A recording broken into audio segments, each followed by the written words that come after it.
What does it mean to invest in what you know, and why, as a professional investor, you really don't want to invest in something that you don't understand just because you saw someone making money investing in certain things, or your friend gave you a hot stock tip, or they say they made money with this trading thing or cryptocurrency or whatever it is. It doesn't mean that you should put money into it.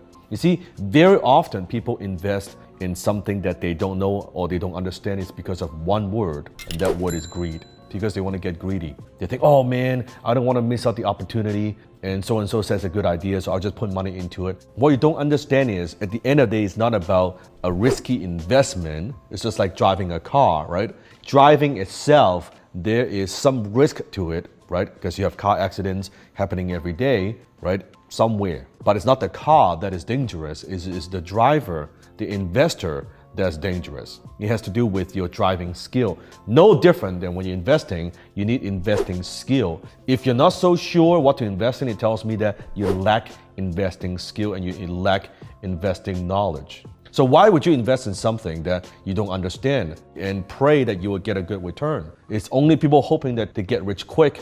It doesn't work that way. It is about investing in something that you know, something that perhaps you're passionate about. That's how you maximize your return as an investor. It's not just buy and hope and pray. No, you know going into it what is going to happen. So not only you should invest in what you know, I personally don't like to invest in things I can't control. When I invest in something, I want a certain amount of control, because I know the more control I have over the investment, the higher my return, lower my risk. Example, let's say you buy an index fund where you invest for the long term. I said it in my other videos. It is not like I don't like stocks or index funds. I believe, and I have index fund with as a long-term strategy, as like the most basic minimum financial planning that it's good.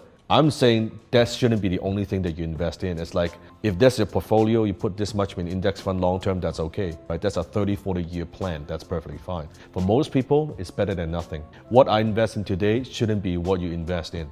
What you invest in shouldn't be what I invest in, because what you like and what I like is different, right? How much capital we have, the sophistication the level that we are at, or the skill set that we have, they're totally different. So don't be like, oh, this is what I invest in and that's how you should invest. May not be the case. Someone makes money doing that because they may have certain skill sets that you don't possess. This is why they are able to make that investment work, and you may not be able to make that investment work.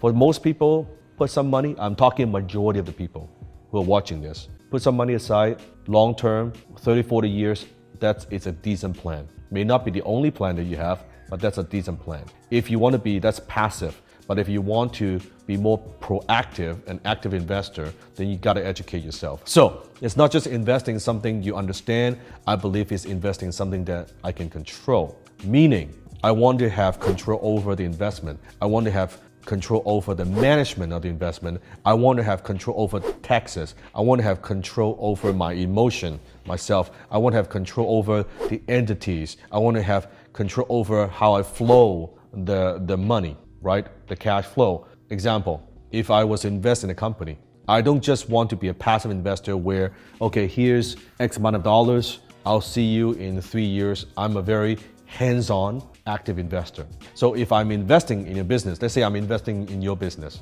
right?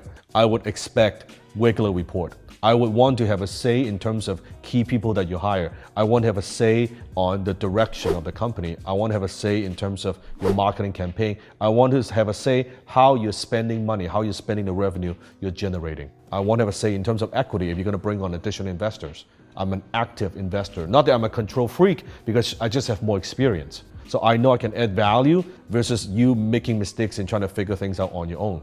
So I'm very hands-on that way versus here's money and then I don't touch it again. So I don't believe in that. So not just invest in something you know now. So in order to do that, you need to know your stuff. So I get these questions a lot on social media. Here's what I suggest. Let's say if you're going to invest in the stock market, that's what you're interested in. You know what you should invest in? Go buy 100 books on stock investing. Spend 10, 20 bucks a book.